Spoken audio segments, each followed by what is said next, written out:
You played in the Berlin Philharmonic under Karajan. What was that like? Great, great. He was a very good conductor.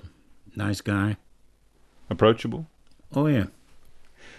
At 36 years of age, though, you, well, remarkably, made the risky decision of leaving the Berlin Philharmonic. You were soloist at the orchestra, but you wanted a solo career of your own.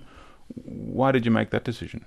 Well, I found that playing in the orchestra took so much time that it was not possible to do both. Not the way I wanted to do them. And for example, in the first year when I left the orchestra, I think I did about 120 gigs. Probably about 100 of them for free. But you know, you have to show people what you can do. And the orchestra context limits that, does it?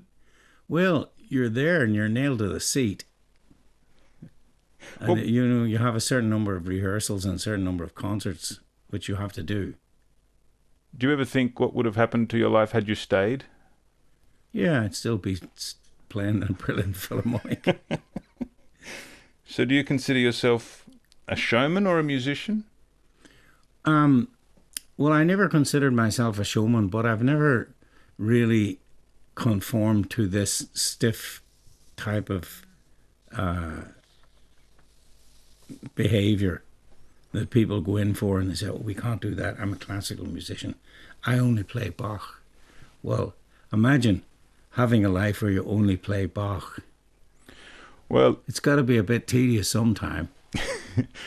that you touch on a point there that happens so often when musicians move beyond classical music, and especially when that's accompanied by enormous record sales. The purists scoff. Yeah, they do. They do. A lot of people. I mean, even my old teacher, Muriel Dawn, who taught me when I was a kid, when I did my first crossover record, she was appalled at it. But I mean, it contained some of the greatest flute playing she ever heard in her life. We all cross over music in our lives, don't we? I mean, Yeah. very few people have just listened to one kind of music. That's So, right. That's right. Even myself, the other day I was talking to a class of students, and I said, you know, the difference between me and you guys is that I'm living in music, and you're just doing it as a profession. And for example, on my iPod, I have the Beethoven string quartets, Charlie Parker, a complete Frank Sinatra, Tristan and Isolde, and it goes on like that. And this stuff I listen to all the time. fantastic. Your vibrato, the I don't know how to. What's the English word for vibrato? Vibrato. Vibrato. Yeah, that's it. It's instantly recognisable. The quiver quality that's noticeable as Galway from a mile off.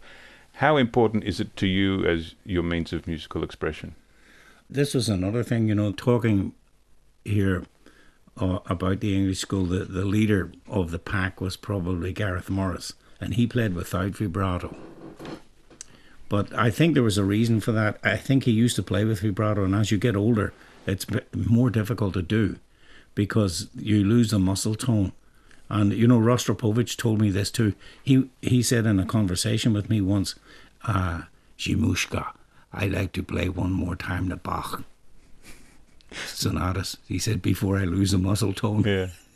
Well, let's see how your muscle tone is going, if we Oh, may. it's going okay, but the vibrato, it's different, but it's still okay. Can we hear something from you? Sure. I'm sorry I didn't bring my flute, but I brought my tin whistle. And what are you going to play for us? Oh, a couple of Irish bits, you know, by our famous traditional composer. Chucky Arla. Right.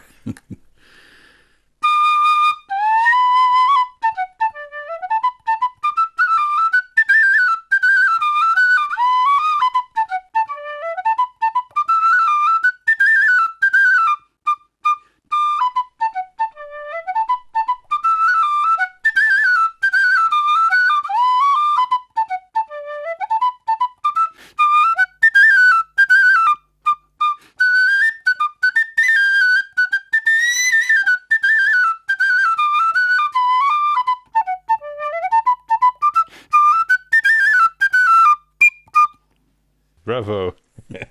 Will you be playing Irish music at the concert in Oh, Australia? yes, yes. What else? What other styles? What other instruments in your tour of Australia? Just the flute.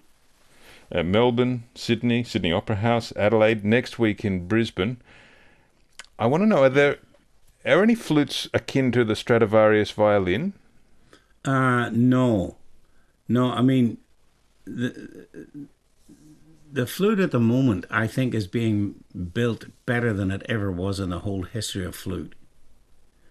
And I myself, I play a flute called Nagahara, and Japanese. that's the guy who makes it. Well, Mr. Nagahara is Japanese, but his whole entire team are American, and they're very ordinary people. You know, when I go to visit them, they give me tea and say, "This is a great tea. Try it in the morning." You know, before and stuff like this. You know, and they're very ordinary people, but they're absolutely top of the line, skilled. What are they doing so right? Well, it's difficult to say because, well, first of all, it has a great mechanism, and second, it has a great sound, and here we are talking in terms of Strad or Guarnerius, because the person who makes the headpiece has a conception of the sound, and he cuts the headpiece to make this sort of sound, and when I play the Nagahara flute, it gives me more possibilities, more tone colors, and of course with a mechanism you can play quicker and it's easier. Like a top set of golf clubs. Yeah, something like that. Sir James. You still have to play it, you know. A great pleasure to meet you. Thank you very much for being with us on Radio National Breakfast. My pleasure. Enjoyed it. And Sir James Galway, his Australian tour. It begins in Brisbane next week, then Melbourne, Sydney Opera House and Adelaide. Wonderful. Wonderful pleasure. Thank you.